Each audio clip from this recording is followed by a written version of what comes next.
시청자 여러분 안녕하십니까? 2부에서는 우리가 가야 할 길과 구체적 대안을 우리 시카고 한인제일감리교회 담임이신 김광태 목사님, 시카고 한인연합장로교회 담임이신 조은성 목사님 모시고 위기를 기회로 바꾸기 위해서 이 체질 개선에 대해서 한번 나누도록 하겠습니다.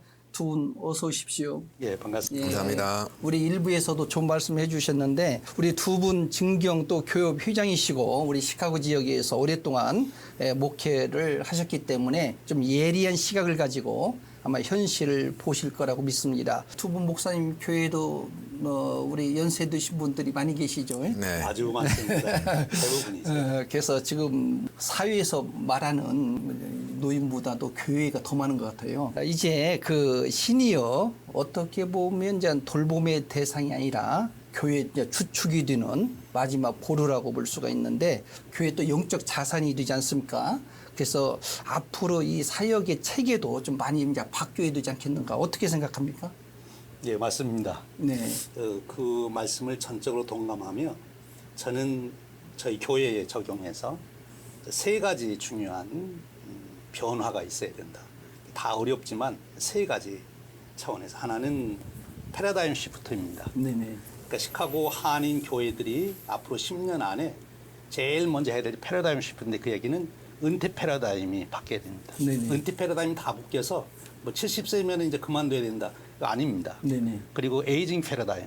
나이가 들어가니까 뭐 하나님 일 못한다. 절대 그렇지 않습니다. 하나님은 나이 들어간다고 안 사용하시지 않아요. 다른 방법으로 사용하시지. 모세에서 80세. 그렇죠. 네. 젊었을 때 사용하시던 방법이 아닌 다른 방법. 젊었을 때 하던 거는 젊은 사람한테 물려준다면 나이 드신 분은 하나님 나이 드신 분을 쓰실 방법이 계시고 다 하십니다. 네네. 그러니까 그 은퇴 패러다임하고 그 에이징 패러다임에서 우리가 벗어나지 아니하면 절대로 새로운 길을 찾을 수가 없습니다. 네네. 그게 이제 제일 중요하고요. 또 하나는 그것을 뒷받침할 수 있는 시스템의 변화인데 저희 교회는 이미 시작했어요. 이렇게 본 거면 장로님들 연한을 아까 조 목사님 어제 지난번 말씀하셨지만 70세 은퇴한다 장로들 그렇게 해놓으면 70세 이상 되면 장로님들이 활동 안 하려고 합니다. 네네. 그래 해도 다른 사람들이 뭐라고 해요. 왜 네네. 은퇴한 장로가 나서서 저런 일 하냐고. 그러면 절대 못 합니다. 그러니까 교회에서 그걸 바꿔야 되는데 굉장히 어렵습니다. 이 시스템 바꾼다는 것이. 우리 감리교회는 조금 덜 합니다만 장로교회 같은 경우 장로님들의 시무 연한을 바꾼다는 것은 굉장히 어려울 거예요. 그래도 그걸 안 바꾸면 특별히 시카고 상황에서는 없어요. 일할 사람이. 네네. 그러니까 70세 이상 돼도 다 건강합니다. 예, 다 열심히 운동하러 다니시고 건강하기 그렇죠. 때문에 그 시스템을 바꿔야 돼요. 그러니까 은퇴 패러다임 또 에이징 패러다임에서 바뀌어서 하나님이 주시는 비전으로 새로운 세상을 꿈꾸는 신세대가 되어야 됩니다. 네네. 그래서 저희 교회는 70세 이상이 신세대예요. 신세대가 뭐냐? 하나님 주시는 비전으로 새로운 생각으로 새로운 세상을 여는 것이다. 언제든지 새 세상은 새 패러다임으로 이루어지는 것이지 육신의 나이 가지고 되는 거 아니거든요. 그러니까 그런 변화가 이제 가장 중요하죠. 그리고 시스템이 이제 뒷받침돼야 되고 그리고 이제 정체성입니다. 네네. 지금 우리 한인 교회들이 한인 교회로서의 정체성을 바로 잡을 때예요. 우리가 다음 세대라고 그동안 얘기해왔던 우리 자녀들 그 사람은 영어권이거든요. 그러니까 영어권 세대가 다음 세대를 보고 그렇게 물려줄 거냐 아니면 시카고 안에 여전히 한국말로 한국 문화, 한국 정서성에서 하나님을 예배하고 신앙생활하는 그런 교회로서 개성해 갈 거냐 아니면 정체성. 저희 교회는 이제 100년 전에도 그랬고 지금도 여전히 100년 전에도 한인들 몇 명 없었어요. 네네. 그래도 한인 교회를 했어요. 그처럼 앞으로 시카고에 한인이 있는 동안 1세 한인이 있는 동안 우리 교회는 한인 1세들을 위한 교회로서 그 정체성을 유지한다. 이제 그래서 준비하고 있죠. 네. 그래서 구체적인 내용들은 아직은 실천하지 못했는데 이제 곧 네. 실행하게 됩니다. 예. 새로운 패러다임 아주 중요한 예. 말씀을 하셨는데 우리 조 목사님은 저희 교회 같은 경우는 이제 우리 교단 자체가 70이라는 연령 제한이 없어요, 원래. 그런데 이제 우리는 한인교회 특성상 이제 70이라는 연령 제한이 있었는데 우리가 이제 교회 자체 내에서도 교단법에 따라서 연령 제한을 없앴습니다. 그래서 뭐 예전에는 뭐 70대시면 다 이제 현역에서 다 물러나셨는데 이제는 그러한 이제 연령 제한을 없앴고 그러면서 이제 이미 저희 교회 같은 경우에는 뭐 70 넘은 분들이 주류를 이루고 있고 사역에 있어서 헌신하고 있으니까 이제 그러한 부분에 대해서는 뭐 주류냐 아니냐 그런 건 이미 다 넘어간 것 같아요. 그리고 하지만 이제 동시에 저희 같은 경우에는 이제 영어권, 그 다음에 젊은 친구들도 있으니까 이제 그 친구들하고 우리가 어떻게 한 지붕 안에서 서로의 정체성을 지키면서 또 잘 함께 가느냐 이제 그런 부분에 대해서 끊임없이 고민하고 또 고민하는 것 같습니다. 네. 근데 요즘 이제 교회들마다 전에도 말씀드렸지만은 이제 사역자들이 부족하고 재정이 또 악화되면서 이제 전임 목회자들에게도 이제 사례를 못하는 경우 계속 또 오게 되고, 자 그렇게다 보니까 또 이제 이중직에 대해서 또 이야기가 나오고 있는데, 목사님 두 분은 어떤 견해를 가지고 있습니까? 일단은 저의 상황하고 저희 교회 상황이 이제 이런 이중직하고는 분명히 좀 연결은 안 되겠죠.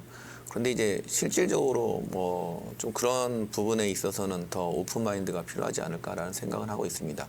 특별히 사역자들을 이제 뽑는 과정 가운데에도 풀타임 사역자를 다 뽑을 수 있으면 좋겠지만 현실적으로 이제 풀타임 사역자를 뽑을 수 없는 상황 가운데에 우리가 어떠한 분들이 우리 같이 동역할 수 있는가 그런 부분에 대해서는 고민을 하고 있습니다. 저희 같은 경우에는 이제 좀 이제 부사역자들을 실질적으로 좀 다시 이렇게 그 리스트럭처하면서 좀 고민이 뭐였냐면은 일단 이제 담임 목사가 전체적인 교회를 보고 EM을 전체 책임지는 목사님이 계시고 그 다음에 이제 보통 이제 행정하는 목사님하고 또 여러 가지 도와주시는 사역자들이 필요 있었는데 지금 이제 장로님들하고 얘기해서 이제 우리가 뭐 사역자들을 많이 쓸 수 있는 건 아니니까 그래서 행정을 담당하는 목사님 한 분하고 그 다음에 이제 우리 시니어들을 케어할 수 있는 파트타임이지만 실질적으로 이제 교회 전체적인 행정 중에서 한 부분이 아니라 예를 들면 우리가 이제 매 주일 어른들을 이제 모시고 오는데 버스가 모자라요. 네네. 그래서 버스를 더 구입해야 되느냐. 근데 이제 드라이버에 대한 문제도 있고 하니까 이제 그런 부분에 대해서 작년까지만 해도 그냥 딱 이게 한계다. 여기서 더 이상 우리가 이 부분에 대해서는 이제 늘리지 않는다 그랬는데 이제 지금은 좀 우리가 자세를 바꿔서 우리 장로님들도 더 운전을 하고 또 모셔오고 그래서 이제 실질적으로 이제 이러한 부분에 있어서 좀 도움을 줄 수 있는 이제 사역자를 이제 우리가 이제 청빙하려고 이제 계획 중에 있고 지금 이제 논의 중에 있는데 그런 것처럼 실질적으로 이제 교회에 일한다라는 것이 딱 교회에서 풀리 서포트해 줄 수 있는 그런 사역자를 구하면 좋지만 현실적으로 그것이 되지 않아서 그래서 저희 교회 같은 경우에는 제가 이제 고민하고 또 우리 기대하면서 기도하기는 그래서 앞으로 장기적으로 우리가 계속해서 이 사역을 하려고 하면 부사역자들을 위한 사택을 마련해야 되지 않을까라는 생각을 하고 있습니다. 왜냐하면은 뭐 담임 목사도 담임 목사지만 실질적으로 이제 부사역자에 대한 사례가 많지 않을 때에 그러면 부사역자님에 대한 그런 생활에 대한 부분도 있어야 되니까 그래서 교회가 좀 우리가 만약에 어떠한 몰게이지 부분을 책임을 진다고 하면은 장기적으로 뭐 진짜 20년, 30년 뒤를 바라본다면 시카고 요새 집값도 얼마나 많이 올랐어요. 그래서 실질적으로 우리가 버짓이 한계가 있는데 뭐 담임 목사도 담임 목사지만 부사역자에 대한 그 버짓이 딱 있잖아요. 그러면은 실질적으로 우리 그 재정을 가지고 살 수가 없어요. 그러면은 이제 그러한 현실적인 부분에 있어서 교회가 그렇다고 해서 부사역자한테 주중에는 딴 데 가서 일하고 주일만 와서 일하라고 말하기도 쉽지 않잖아요. 그러면은 그거를 뭐 하실 수 있는 부목사님들이 몇 분이나 있겠어요. 그러니까 이제 그러한 고민이 있는데 뭐 담임 목사도 이제 교회 형평상 이제 보통 많은 분들이 이미 뭐 이중직 아닌 이중직을 하고 계시고 그 다음에 이제 그런 분들은 아까 우리 김광태 목사님도 말씀하셨지만 오히려 그 목사님이 건강하는 동안은 교회는 유지되겠죠. 네네. 하지만 이제 만약에 그렇다면은 그 교회가 다음 세대로 가게 하고 또 연결이 되려고 하면은 실질적으로 사역자들이 일할 수 있는 환경을 교회가 만들어주는 게 중요한데 그래서 이제 제 개인적인 생각으로는 이제 교육부도 마찬가지예요. 우리 유스그룹 전사님도 더 이상 파트타임으로는 뽑을 수가 없어요. 그러면 최소한 해프타임 이상인데 그 해프타임 이상인 분들이 자기들이 이제 학교를 졸업하고 어떠한 풀타임으로 원했을 때 교회가 그분의 어떤 컨디션을 뭐 해프타임에서 풀타임으로 바꿔줄 수 없잖아요. 그러면 이제 그런 것이 본인도 괴롭고 교회도 괴로우니까 그래서 제가 보기에는 이제 담임 목사님의 이중직에 대한 부분은 고민할 필요가 없다고 생각을 해요. 왜냐하면 그건 이미 담임 목사님이고 교회에서 본인들이 스스로 간에 그 형평성 가운데에 적용할 수 있는 부분이 있다고 생각을 해요. 그런데 이제 교회가 어느 정도 사이즈가 있고 했을 때에 실질적으로 우리가 부목사님을 부사역자를 청빙을 해야 되는데 그러면 우리가 현실적으로 이분들한테 사례를 할 수 없을 때에 그럼 어떻게 이분들이 우리 교회에서 같이 사역할 수 있도록 도와줄 수 있느냐. 이제 그러한 부분에 있어서 교회가 건물은 뭐 따로 구하지 않더라도 렌트하더라도 이런 부사역자들을 위한 좀 그런 어떤 사택 정도를 고민해봐야 되지 않을까라는 그러한 생각이 좀 있습니다. 이 조 목사님 말씀에 100% 동감하고요. 몇 가지 조금 이렇게 핀포인트해서 제 의견을 말씀드리면 그 현실적으로 이중직을 인정할 수밖에 없고 해야 합니다. 그런데 교회가 부흥 발전, 소위 우리가 표현으로 쓸 때 그렇게 하기 위해서는 전문성을 살리지 않으면 안 되죠. 그러니까 풀타임으로 해도 안 되는데 하프타임, 파타임을 해가지고 교회가 부흥되겠습니까?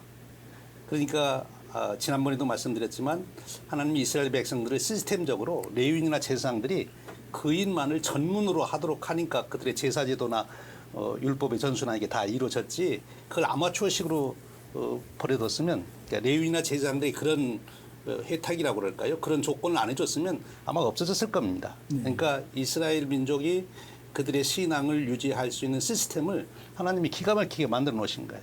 그 일만을 해도 될 수 있도록 전문성.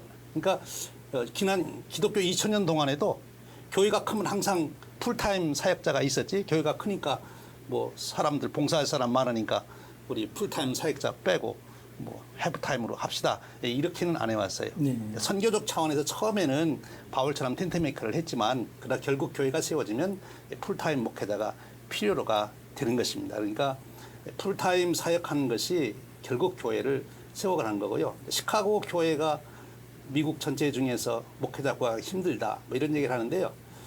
우리 장로님들이나 교회 리더들에게 이런 게 말씀드리고 싶으면 바꿀 수 있어요. LA나 뉴욕에 있는 목사님들보다 시카고에 있는 교회가 목사님 대우 잘해주시면 시카고에 옵니다. 또 그런 분들이 오면 교회가 부흥해요. 네. 그러니까 그 패러다임 바꾸기는 굉장히 어려워요. 시카고에 있는 많은 분들 제가 한 3년 동안 쭉 이런저런 수소문에서 들어보면 파트타임으로 일하면서 풀타임 열매를 기대하는 분들이 많아요. 네네. 이게 뭐 안 되는 거죠. 네. 그러니까 우리 시카고가 목회 어떤 상황 조건에서 좀 어렵다면 그 목회자를 서포트하는 면에서라도 그게 잘 되면 그런 분들이 와서 새로운 창의적인 목회를 이뤄갈 수 있는 거죠. 이제 그런 부분에서 생각하고요. 그리고 이제 목사님 말씀하신 내용 중에 목사님 교회처럼 이제 한 4,500명 돼서 100만 불 정도의 예산이 되는 교회는 교회당도 있어야 되고 EM 또 한인 다음 세대까지 두 세대를 같이 발전시킬 수 있는 굉장히 큰 축복입니다. 또 가능성이 네네. 있고요. 그렇게 이제 고민하셔야 되고. 근데 시카고의 이제 전체 교회의 현실은 우리 정 목사님 목회하시는 교회처럼 100만 불 예산에 뭐 4,500명 모이는 교회가 별로 없습니다. 네네. 앞으로 그럴 가능성도 쉽지 않고요. 대개 이제 200명, 100명 미만이거든요. 이제 그런 교회로서는 그렇게 가기가 힘들죠. 네. 그러니까 자기 교회 상황 여건에 맞게 새로운 전략이 필요합니다. 네. 그래서 이중직 인정을 하지만 정말 교회가 목사님 말씀하신 대로 그냥 천국 갈 때까지 돌봐주신 걸로 하면 파타임으로 가도 괜찮아요. 그런데 정말 자기 교회가 자립도 하고 더 이렇게 어떤 사역적인 면에서 선교적인 면에서 영향력을 끼치고 싶으면 한번 교회가 결단을 해서 우리가 목사님 우리 잘 담임 목사님이라도 제대로 일하실 수 있도록 모시자. 그런 결의가 교회에 있으면 그 교회는 가능성이 있습니다. 네네. 네. 인식이 중요한 것이고, 그다음에 이제 우리가 이제 두 분은 우리 이제 교협 회장도 하시고 또 올해 시카고에서 목회를 하셨기 때문에 보는 좀 시각이 좀 다르다고 생각을 하는데 실제적으로 지금 우리 한인교회가 해년마다 많이 줄어들고 있습니다. 그렇죠. 좀 이게 현실 문제고 그러다 보니까 아까 뭐 통폐합 문제도 나와 있고 그 여러 가지 이야기가 나와 있는데 노령화되면서 그 어떤 교회는 뭐 주일학교 한 2명 정도, 유숙으로 뭐 3명 정도, 사역자 두기도 뭐하고 자, 이런 부분들이 있고 그러다 보니까 앞으로 2사람밖에 없는데 데리고 있는 것도 힘들고 그렇죠. 그래서 뭔가 우리 교계에서도 차라리 그런 제도화된 교회로 주일학교든지 유숙으로 보내고 그다음에 좀 이제 사역도 좀 이제 다민족 사역으로 좀 많이 바뀌어가는 추세인데 뭔가 지금 이런 부분에 대해서 우리 아이들을 내가 감당 못하면서 자꾸 데리고 있으면 아이들한테는 별로 신앙적으로 도움이 안 되거든요. 그래서 이런 문제 걸림돌이 뭔가 그래서 이런 것도 같이 좀 나눠야 될 시기가 된 것 같아요. 그런 문제 우리 교계에서요. 그 부분에 있어서는 우선 목회자들이 그런 패러다임 시프트가 쉽지는 않고요. 근데 제 개인적인 경험으로 그때 저한테는 아주 어떤 충격이 좀 됐었는데 요즘에도 그 생각을 가끔 해요. 그 LA 북쪽으로 가면 베이커스빌이라는 동네가 있는데 제가 그 연합 집회한다고 이제 부흥에 갔었어요. 갔는데 13개 교회가 있더라고요. 네네. 근데 주일학교 하는 교회는 2교회만 있어요. 나머지 10개, 11개 교회는 어린이 주일학교 없고 어떻게 이렇게 됐냐고 그랬더니 자기들이 오랜 고민 끝에 결정을 했대요. 어린아이가 오는 부모가 있으면 다 그 2교회로만 선택해서 가라고 하고 네네. 그리고 나이 드신 분들은 그냥 자기 교회 스테이 하도록 그렇게 하고 한때 그 베이커스필이 LA에서 상당히 그 많은 분들이 와서 이렇게 이제 정착하고 했는데 그게 산업이 이제 바뀌면서 그게 이제 없어진 거예요. 네네. 그러니까 젊은 사람들이 안 오죠. 그러니까 거기는 아예 그렇게 이제 바뀌었더라고요.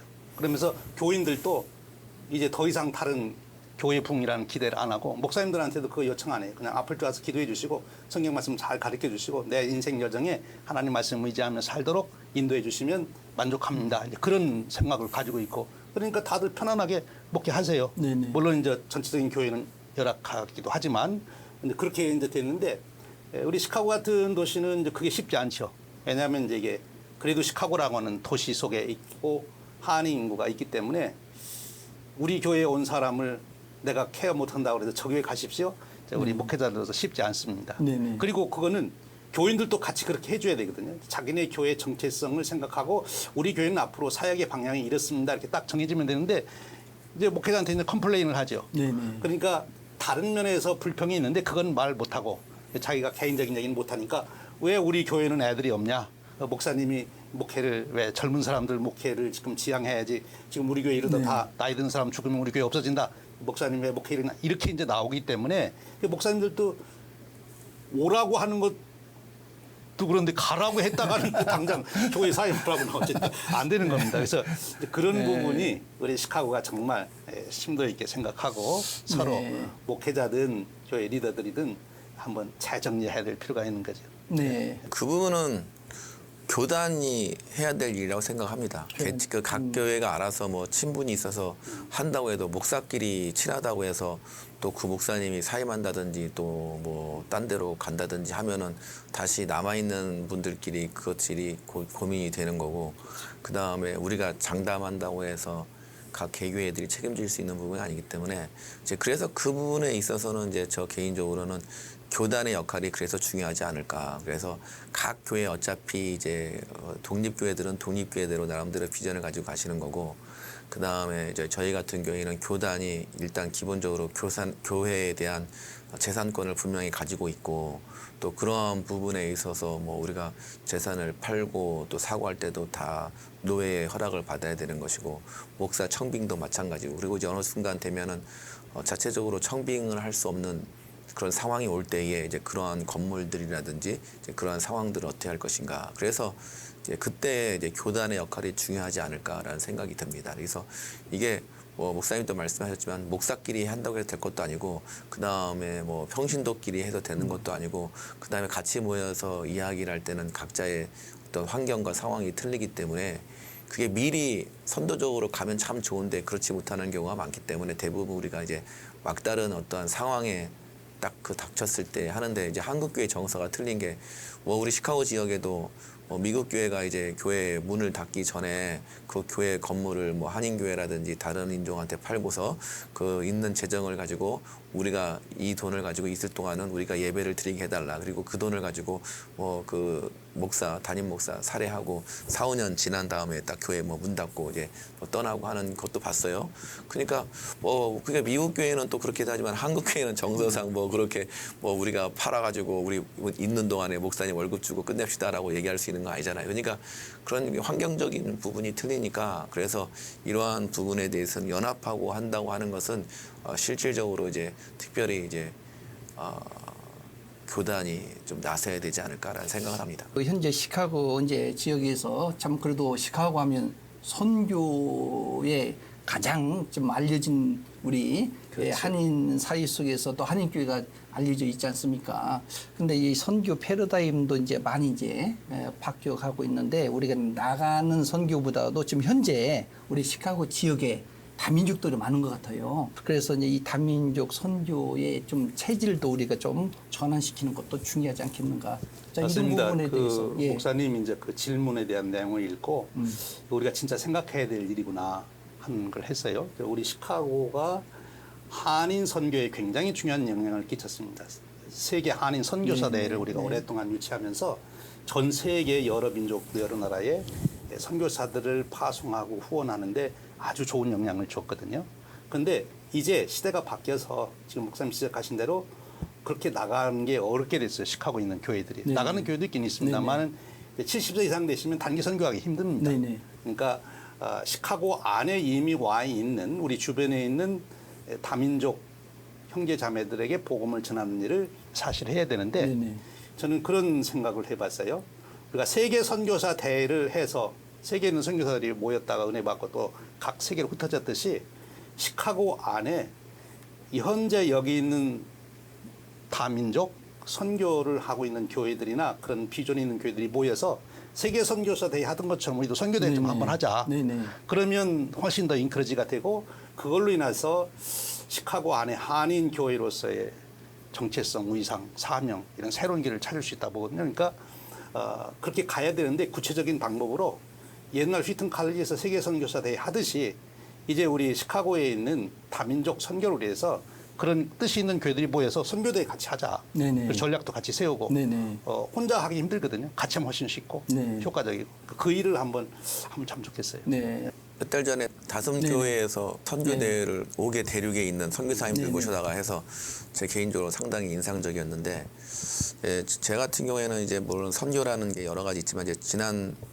달에도 우리 한 19명 정도 KM, EM 그다음에 어른들하고 우리 유스그룹 학생들하고 해가지고 니카라과 일주일 단기 선교를 다녀왔거든요. 해마다 그렇게 가는데 이제 하나님이 저한테 좀 새롭게 주신 그 마음은 뭐였냐면 아까 이 다인종하고 연결되어 있는데 이제 표현적으로 우리가 이제 다음 주에 우리 교회협의회 부흥회 강사로 오시는 목사님도 아빠하고 엄마가 이렇게 인종이 다르잖아요. 네. 그래서 우리가 보통 혼혈이라고 하기도 하고 뭐 그다음에 요새는 한미 커플이라고도 뭐 얘기하기도 그러는데 제가 이제 우리 교회의 그 EM 멤버들 이렇게 어떤 고민 그다음에 우리 자녀들에 대한 손자 손녀들에 대한 그 고민을 우리 성도들하고 이야기하는 과정 가운데 제가 한 가지 깨달은 게 뭐였냐면 우리 교회 EM에서도 이렇게 한국 2세들끼리는 교회를 잘 오는데 어느 순간 이제 서로 결혼을 하게 되는데 그 남편이 아니면 아내가 한국 사람이 아닌 경우에 코리안 아메리칸이 아닌 경우에 조용히 교회를 떠나더라고요. 그래서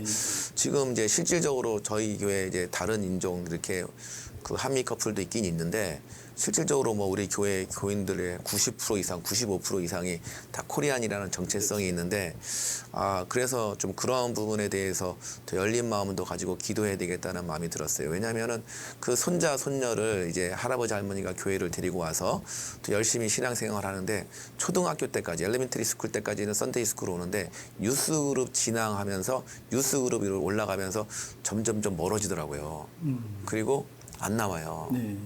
그래서 이게 제가 개인적으로 우리가 코리안 아메리칸으로서의 정체성도 중요하지만 좀 더 이게 진짜 우리가 다음 세대를 생각한다는 것이 또 이 미국에서 살고 있는 제가 이제 코리안 아메리칸 저희 교회 이름이 코리안 유나이티드 프레스티리안 철치인데 어느 순간은 그냥 코리아는 빼지고 그냥 유나이티드 프레스티리안 철치가 되지 않을까. 네. 그냥 연합장로교회. 네. 그렇게 되는 것이 이제 바람직한 것 같고 그 대신 제가 봐도 한 10년 제가 은퇴할 때까지는 우리 교회의 주류는 한국 사람이겠죠. 분명히. 그 다음에도 한국 사람일 것 같아요. 하지만 우리가 그러한 부분에 있어서 다인종이라는 것이 다른 곳에 가는 것도 중요하지만 우리 안에서 예배를 드리는 특별히 이제 영어권이 되니까 그러한 부분에 대해서 더 우리가 좀 고민하고 기도하고 좀 노력해야 되지 않을까라는 생각을 제가 한 2주 정도 전에부터 이제 기도하고 있습니다. 갑자기 하나님 주셔서. 마지막으로 우리 두 분, 우리 애청자분께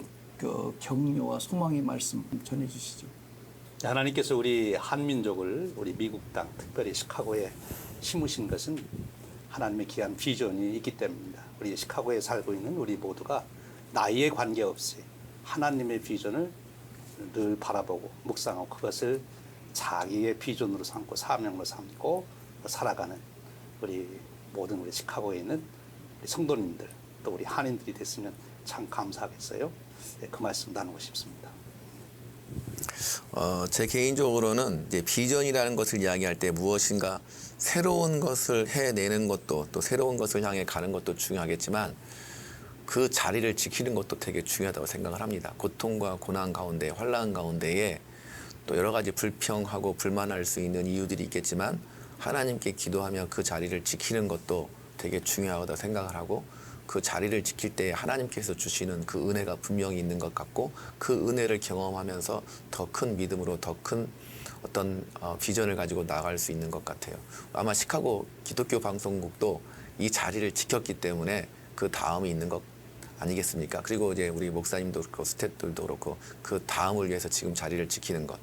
저도 마찬가지라고 생각합니다. 하나님께서 저를 시카고 한인 연합장로교회에 보내주시고 또 지금 이러한 코로나를 지나고 또 이러한 과도기를 지나고 또 이런 과정 가운데에 그럼에도 불구하고 그 자리를 지키면서 그곳에서 제가 해야 될 일들 또 교회를 지키고 예배를 인도하고 예배를 계속 드릴 수 있도록 성도들을 돌보는 것 제가 해야 될 가장 기본적인 것을 했을 때에 하나님 이렇게 나를 사용하시고 하나님께서 나에게 이렇게 은혜를 주시는구나라는 것을 확인하고 있습니다.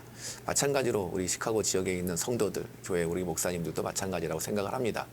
어떠한 형편에 있든지 어떠한 상황에 있든지 혹시 내 대에 끝날 수도 있겠죠. 하지만 내가 하나님의 부르심에 순종하고 하나의 정말 미라를 심는 그 마음으로 헌신하고 수고한다면 그리 아니하실지라도 하나님께서 살려주실 것이고 또 하나님께서 그렇지 않고 죽게 하실지라도 그것을 통해서 분명한 큰 열매가 있을 것이라고 저는 생각합니다. 그래서 저도 저에게 주어진 일을 잘 하려고 하고 또 우리 김 목사님도 마찬가지고 우리 말씀을 듣는 우리 함께 듣는 우리 청취자 모든 성도들이 그 마음을 가지고 또 파이팅 할 수 있기를 바랍니다.